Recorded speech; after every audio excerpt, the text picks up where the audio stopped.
guys, welcome back to my YouTube channel Maria Novilia. Nah, kalau di podcast-podcast sebelumnya ini saya selalu menghadirkan para apoteker yang handal dan profesional di bidangnya masing-masing. Dan kali ini, di podcast kali ini, kita ada seorang apoteker, tapi beliau lagi melanjutkan S2-nya di farmasi klinis.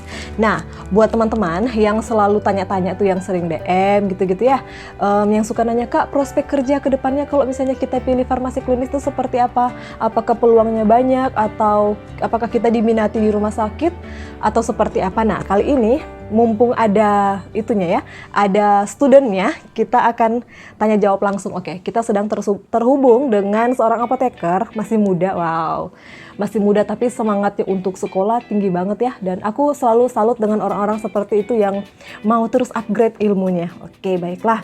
Nah, ini ada apoteker Gabriela. Halo apoteker Gabriela, silakan untuk memperkenalkan dirinya.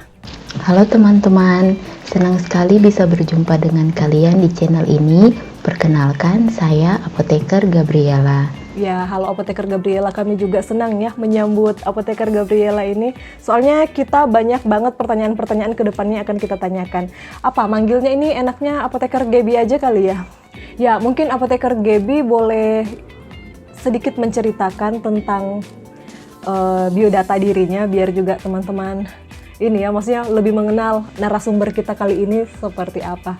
Oke, apoteker Gaby mungkin boleh menceritakan maksudnya kesibukannya sekarang ngapain. Silakan. Video saat ini mungkin akan sedikit berbeda dengan podcast-podcast sebelumnya, dimana kalau teman-teman lihat podcast-podcast sebelumnya menghadirkan para apoteker-apoteker hebat yang sudah dan sementara bekerja baik di apotek, di rumah sakit, di klinik.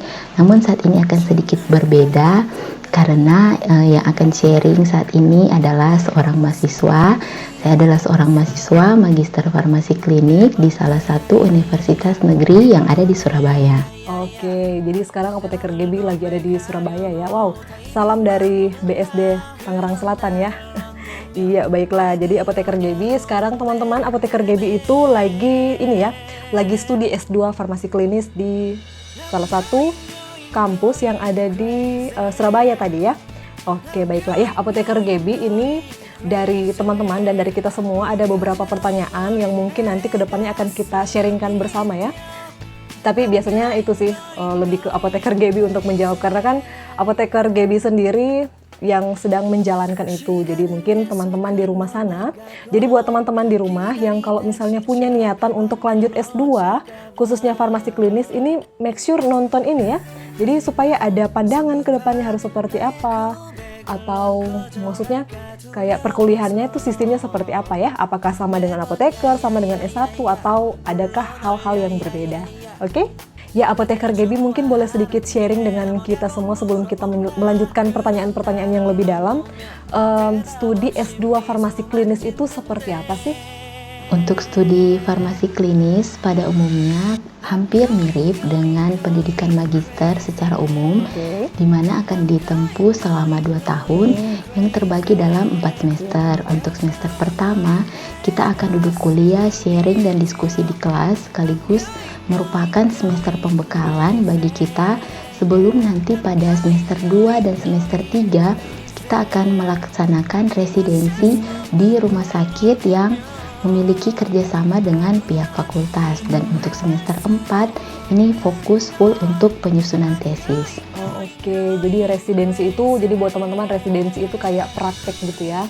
Jadi langsung turun ke tempat kerjanya ya. Kalau misalnya farmasi klinis mungkin di rumah sakit ya. Ya, apoteker Gaby mungkin boleh sharingkan dengan kita semua masa residensi atau masa prakteknya itu prosesnya seperti apa? Apakah sama dengan PKPAK atau seperti apa, dan kapan teori dan kapan residensi itu? Kalau untuk masa residensi farmasi klinis sendiri secara umum itu hampir mirip dengan ketika kita PKPA apoteker. Tapi kan kalau kita PKPA apoteker itu kita melaksanakan 2 fungsi penting ya. Sesuai Permenkes 72 tahun 2016 itu ada manajerial dan ada pelayanan farmasi klinis. Tetapi kalau untuk residensi sendiri, untuk bagian magister farmasi klinis, kita tidak lagi melaksanakan pelayanan manajerial, tetapi kita lebih difokuskan ke bagian farmasi klinisnya. Dimana kalau di tempat saya studi saat ini, itu kami akan dibagi atau akan dirotasi di 6 departemen atau 6 stase. Dimana stase pertama itu ada stase bedah, ada stase objin, ada stase anak, ada stase ilmu penyakit dalam, ada stase kardiologi, dan stase keenam itu ada stase saraf. Nah, untuk stase di dalam 6 stase ini terbagi lagi menjadi beberapa bagian kecil, seperti contoh misalnya bedah umum. Nah, bedah umum ini terbagi lagi menjadi beberapa bagian. Ada terdiri dari bedah umum, ada itu bedah urologi, ada bedah saraf, ada bedah plastik, dan bedah orto. Nah, untuk bedah umum ini sendiri lagi terbagi lagi menjadi beberapa bagian yang lebih kecil lagi. Kita ambil contoh, bedah umum itu terbagi lagi menjadi 5, yaitu ada bedah anak, ada bedah onkologi, ada bedah digestif, ada bedah THT-KL, dan ada bedah BTKV, bedah toraks kardiovaskular. Nah, itu untuk bedah. Jadi secara umum di tiap 6 bagian-bagian tadi terbagi lagi menjadi beberapa bagian kecil dan akan terbagi lagi menjadi sub-sub yang lebih kecil lagi. Tenang saja, mungkin ada agak sedikit ribet, tetapi itu semua asik kok teman-teman, dan seru karena nanti kita tidak hanya akan berfokus di satu bidang saja, tetapi seperti yang saya katakan sebelumnya, kita akan dirotasi. Jadi tidak semua mahasiswa akan dilibatkan di satu bidang yang sama bertumpuk, tetapi kita akan dirotasi atau bergantian untuk jadwal masuk stasenya.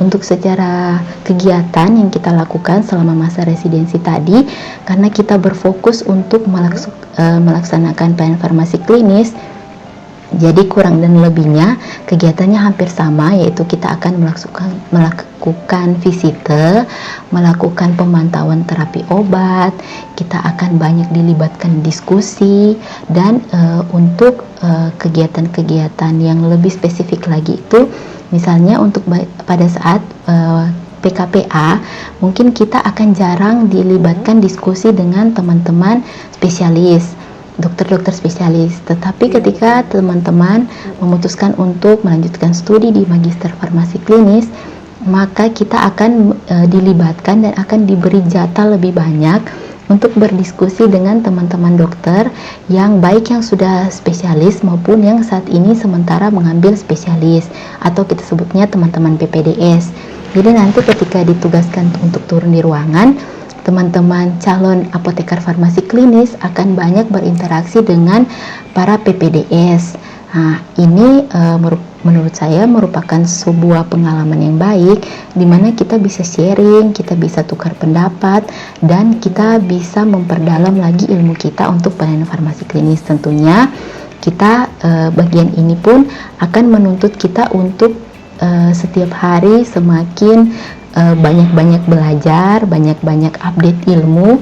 Jadi ketika nanti kita akan diskusi dengan teman-teman PPDS atau teman-teman dokter spesialis, istilahnya kita tidak ketinggalan begitu, kita bisa menyeimbangi dengan ilmu mereka, tapi kita tentu saja lebih ke bagian terapinya karena kita kan seorang apoteker.